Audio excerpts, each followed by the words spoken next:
They had no land, no water, and no people for agriculture. And yet today, Israel is flourishing in the world of agriculture. Shalom, my name is Vivek Vinayak, and today I'm in the land of Israel to find out what makes this nation so flourishing in the field of agriculture despite disadvantages in its land. As I walk on this historical land of Israel, I try to find out what Israelis are doing which Indian farmers are not, and how our Indian farmers can benefit and take our nation forward in the years to come.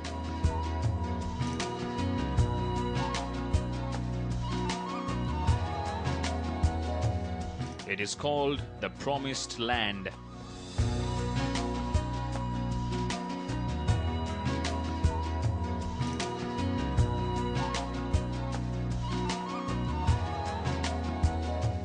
Once with no promise of water, land and people, Israel today has managed to become a world leader in agriculture, flourishing in conditions which defy nature.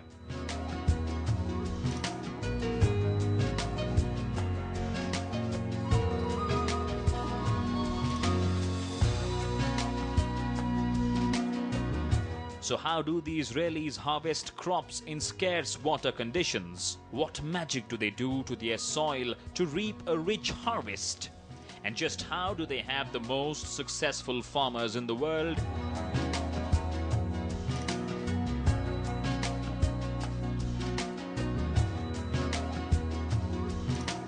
I traveled to the ancient land of Israel, hoping to crack their agronomical formula and try to understand what makes the people of the Promised Land the ultimate opportunists. Over 8 million people wake up every morning in Israel to fresh drinking water. Despite having mostly saline water sources, the desert land has almost solved their water crisis ever since its formation. Maybe that is why the farmers of the country brave the dry lands every day and end up having successful harvests year after year.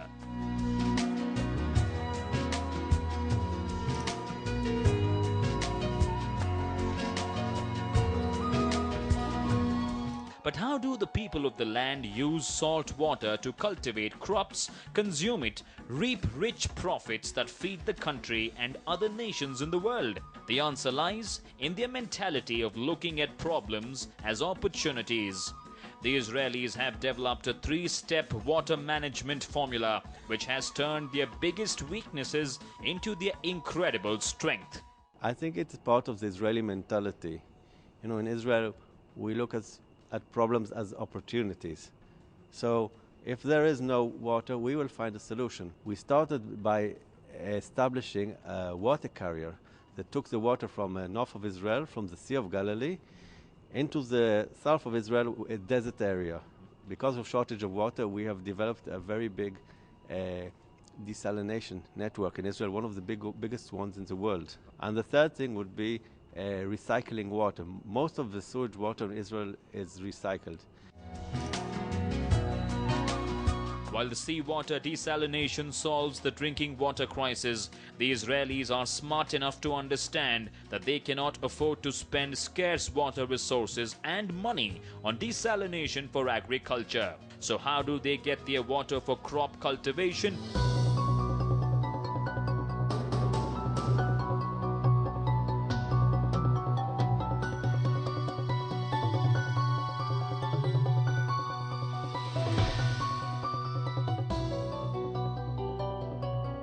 I visit the Igudan water treatment plant, which purifies the sewage water of the city of Tel Aviv and sends it to all farmers for agriculture.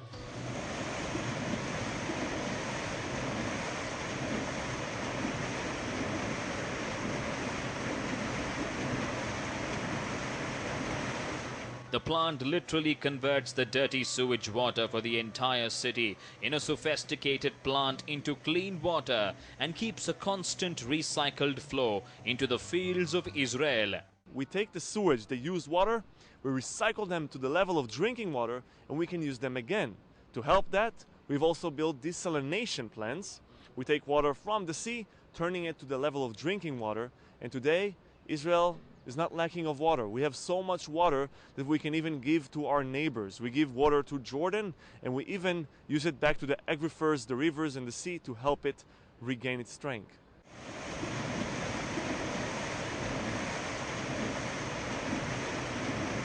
The process of purifying sewage water is done in these high-tech purification plants where the water undergoes various stages of solid segregation and cleaning processes. What is amazing is that in the end, the plant also produces a manure which doubly benefits the farmers of the nation. I'm standing in Ugudan sewage treatment plant and it is smelling really badly, but the good thing is everything here becomes into really clean water which is used for agriculture, bathing, showering, do whatever you want to do. And the process, of course, of sewage treatment starts from there.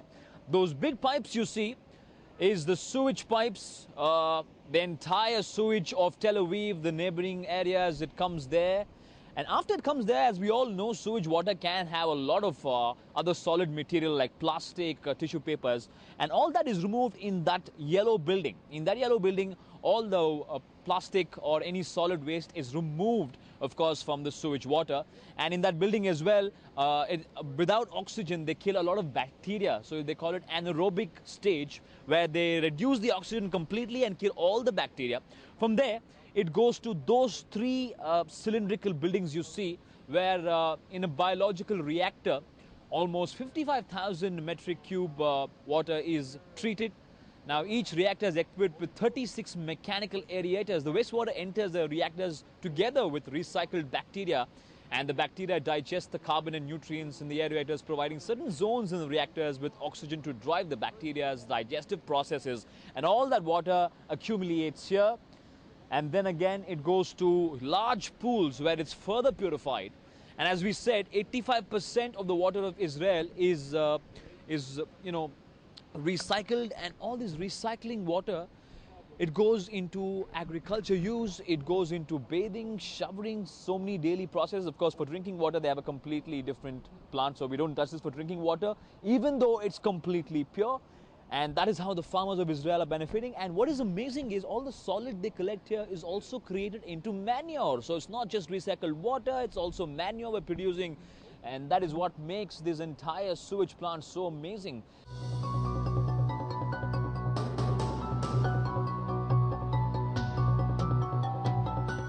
It might look and sound fascinating, but this kind of brilliance in water management has come after years of research and hard work. The result is, of course, constant supply of water despite having less water.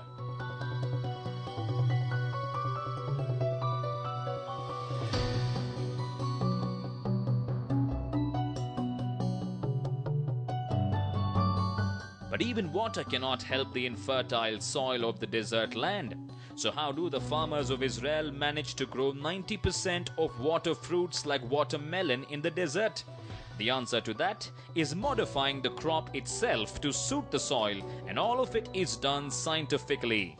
The way of solving this problem is by developing special kinds of plant breeds that are adaptive to non-fertile land.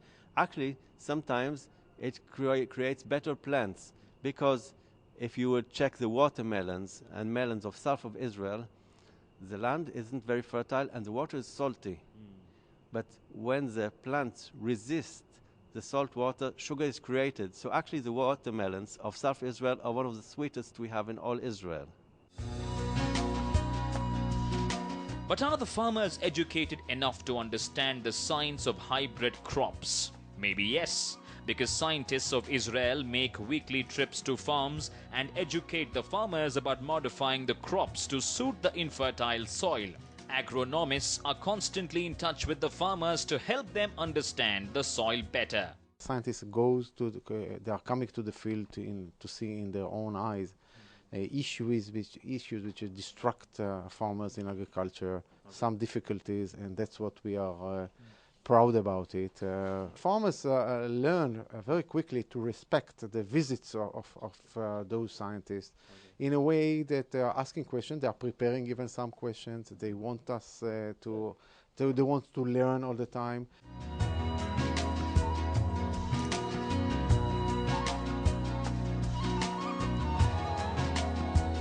is the next stage where Israelis have really changed the way water is used to grow the crops. The Israelis invented the drip irrigation system, where pipes of water are used slowly to drip irrigate the root of the plant.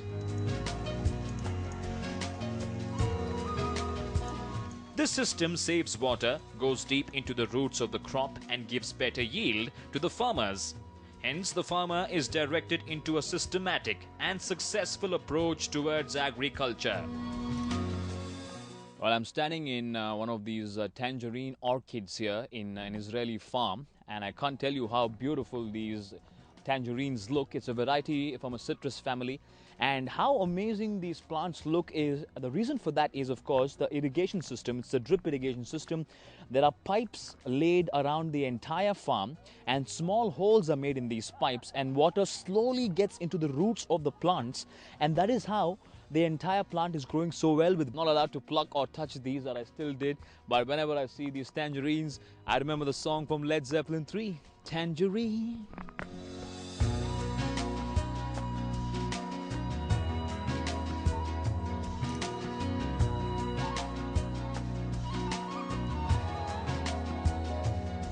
The Israelis are constantly innovating and are now growing crops even without mud.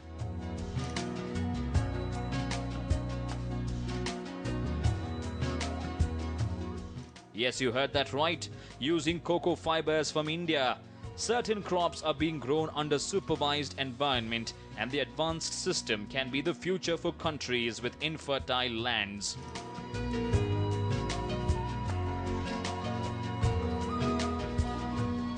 Today, the most common substance in the world is cocoa fibers. We are in Israel, so we don't have coconut trees, so we bring it from other part of the world, mainly from India. It's coming from India. There are a big advantage to work with coconut fibers, and we use it as a substrate. You can see it here in the bags. These bags, we call it growing bags. That's the name of that, the commercial names.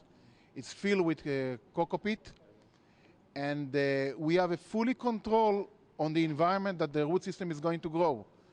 And that's the reason that we call it a superior system comparing to growing in the soil. Apart from getting insurance for their crops, the farmers are also exposed to post-harvest technologies to preserve their yield for a longer time and make better profits. To understand the latest post-harvest methods, I head to Mahadrin Exports, which deals in exporting tangerines all across the world.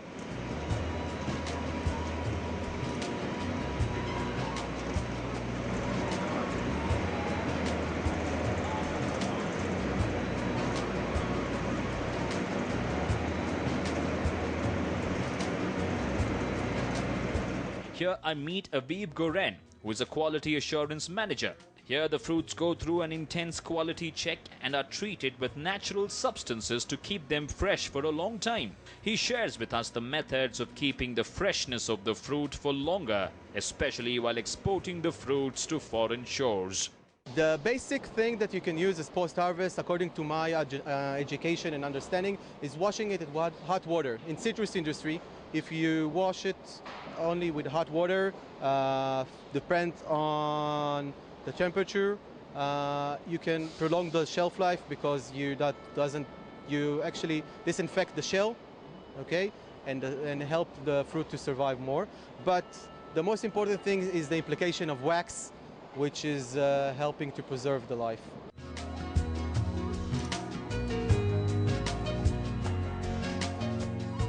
Despite best efforts by the government of Israel in supporting farmers, the occupation is still not preferred by the young generation.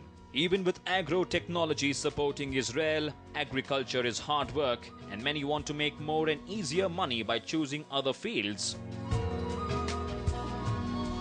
I visit the Kibbutz Na'an community, which happens to be one of the earliest farmer communities in Israel. Here, though the present generation farmers are reduced a lot, efforts to inspire the young kids about agriculture is on full swing. My name is Uri. My name is Itamar. My name is My name is Mor. My name is Li. Gali Saleh. Gali Saleh.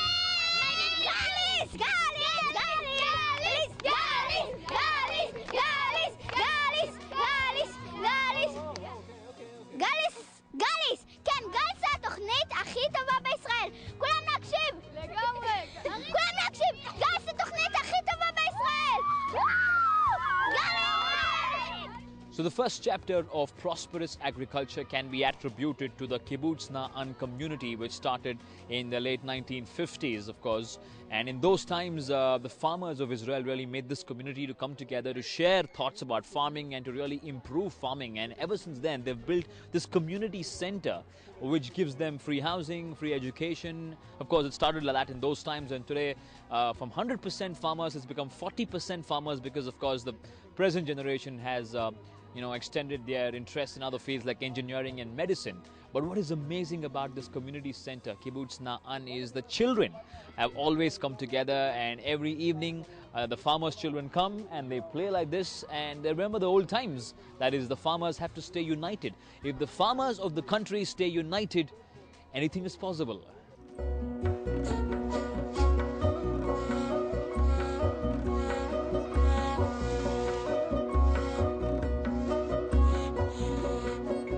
Amnon Ofen, the director of Nandan Jain, also overlooks the kibbutz community, says that if a country wants to prosper in agriculture, the kids must be taught about its importance in elementary school, which is the aim at the community center.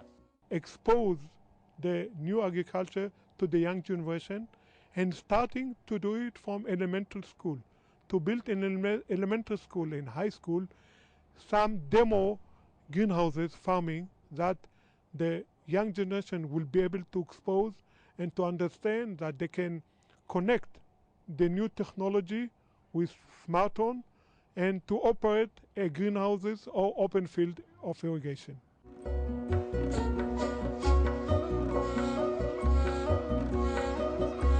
We slip into a short break, but on the other side we take a glimpse of the dairy farming industry in Israel and how Indian farmers can learn from Israelis' advanced agricultural techniques. Stay tuned, do not go anywhere.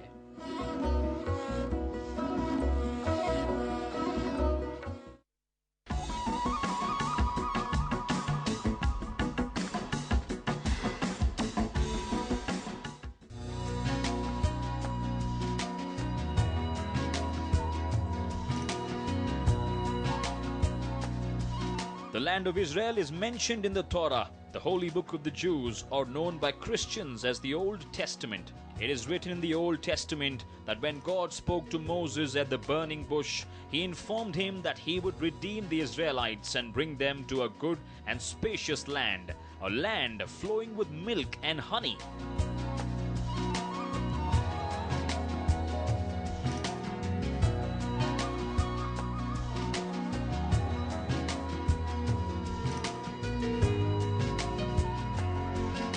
Maybe that is why Israel today is also a world leader in dairy farming and date cultivation. We will understand the desert farming in a separate special show on NEWS9, but to understand the Israeli techniques of dairy farming, I head to Afi Milk, which is one of the well-known dairy farms in Israel.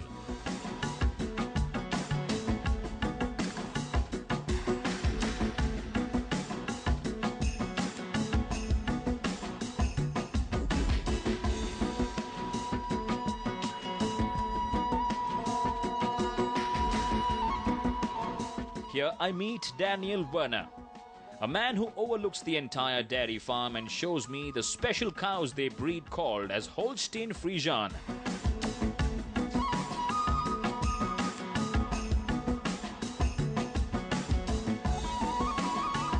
After experimenting with artificial insemination for over 10 years, biologists were able to develop this breed of cow, which gives about 12,000 liters of milk every year.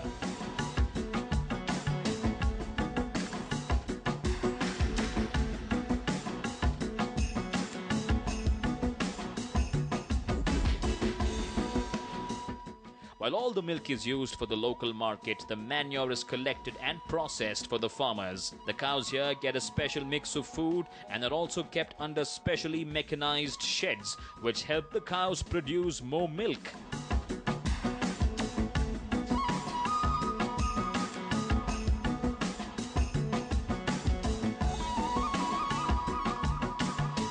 You know, dairy farming in Israel is one of the most flourishing businesses, and believe it or not, the government has very less role to play in dairy farming because they're just representatives in the dairy board and most of it is private owned.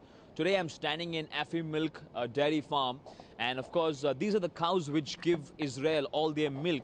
And believe it or not, this is the breed called Holstein Friesian, and it gives about 12,000 liters of milk every single year. And why does it happen that way, and how is it so healthy and so productive? All thanks to the entire system which is placed here, starting from the shed. The sheds have sensors, so every time it rains or it's sunny, it automatically opens and closes so that the cows are protected. When you see on the other side, all the mud is plowed regularly, at least 3 times a day, so that the mud or the manure, the dry manure, that doesn't get stuck in between the toes of the cows, which can cause diseases. And then there is a concrete slab here you can see, which is purposely done so that when the cow, of course, excretes, the dung is collected easily. In fact, almost 100% of the dung is collected easily, and then that is converted into gas, into methane, into other byproducts which are very, very useful. And one of the highlights of these cows and why they're so healthy and they produce such a good amount of milk is, you can see this is the food they eat, and it's got something called as a TMC, a total measure count. TMR, in fact, total measure ratio. This is the total measure ratio of the cows, which a lot of components, almost 25 components are put in this so that the cow eats everything. Apparently cows are very intelligent, so they choose what they eat. So in this, the things which are not liked by the cows also are mixed so that they're very, very healthy. And if you can see these fans here, the fans also are placed so that the air comes in really well. And when the air comes in really well, the manure also is very brilliant. So 1, you get milk from the cows. 2, you get amazing manure. And that is how the dairy farming business in Israel is so flourishing, and they milk the cows 3 times a day. And I must say, very, very good looking and healthy cows. Holy cow!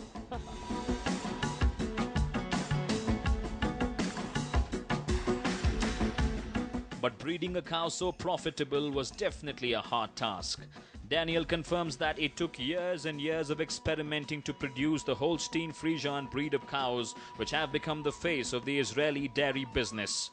It's not a process of one day, it's a process of that took several years. We speak about approximately more than 100 years that in Israel, Sion, the Israeli company that deal with all the genetic issues, include artificial insemination and embryo transference, all these things, they deal with the genetic aspect and improve the breed.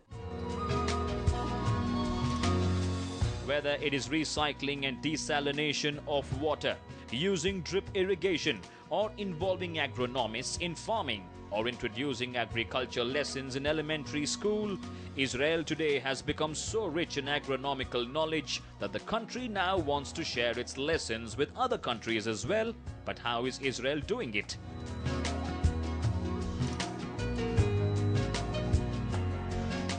I visit the Mashav International Training Center, which has been imparting agronomical knowledge to a large number of countries, including India. Here, the farmers from various parts of the world are taught about the Israeli techniques of farming in an intensive agricultural program. Today, I'm here to meet a group of farmers from China who are learning about protected horticulture and want to take back the Israeli farming techniques to their land. They feel that exposure in Israel will help them get better yields back home in China. We come here, Israel, to learn something about protected horticulture, protected vegetable, because here it's advanced technologies. So we will learn and to see, to go to the greenhouse to see really what they're doing. We will take these advanced technologies applied in China.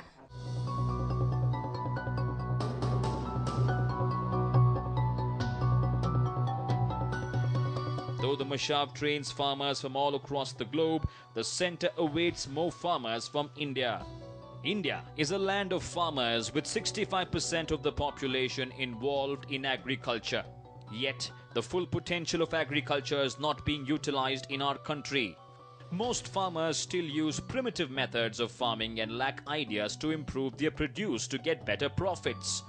This has, unfortunately, resulted in agricultural tragedies like famine and farmer suicides. Such developments have been discouraging to the future generation. What is encouraging to know is that many Indian farmers are slowly opening up to the idea of modern farming thanks to the excellence centers set up by the Israeli government in places like Haryana, Maharashtra and even Karnataka.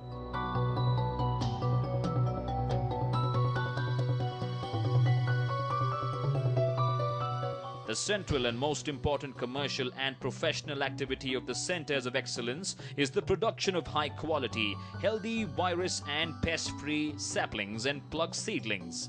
The goal is to expose the farmers to the highest quality so they will demand it from the private nurseries.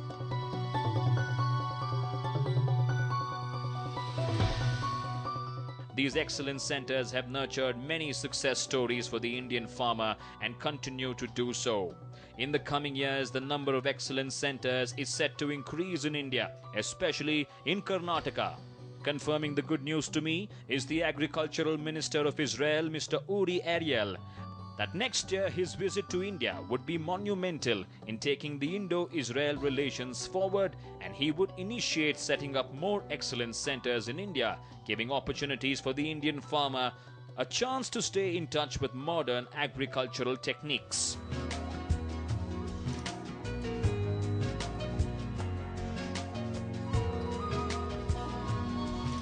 The future of agriculture looks bright with nations like Israel lending a helping hand to other agricultural nations. In a week's time, I have learned many things about Israel's innovative methods of farming. It is now time for us to spread the message and expose our farmers to modern methods of farming. After carefully observing and hearing stories from the people of this nation, I believe that the biggest achievement of the people of Israel has to be their love for challenges, and it goes on to prove yet again that the only way of solving a problem is by facing it. They don't call it the promised land for nothing. גליס! כן, גליס זה התוכנית הכי טובה בישראל! כולם להקשיב! לגמרי! כולם להקשיב! גליס זה התוכנית הכי טובה בישראל! גליס! גליס! גליס! גליס! גליס! גליס! It's absolutely fascinating to see how Israel has grown as a country in terms of agriculture. Israel's government closely works with the farmers in their lands and with agronomists, trying to understand the nature of the soil, trying to understand how the soil can help get better yields by recycling water, by giving manure, and really taking technology in agriculture to the next level. We hope our Indian farmers also come to nations such as Israel and learn the techniques and also flourish in agriculture and one day achieve more crop per drop. Until next time, with camera person Gopi, Vivek Vinayak reporting for News 9 from Israel.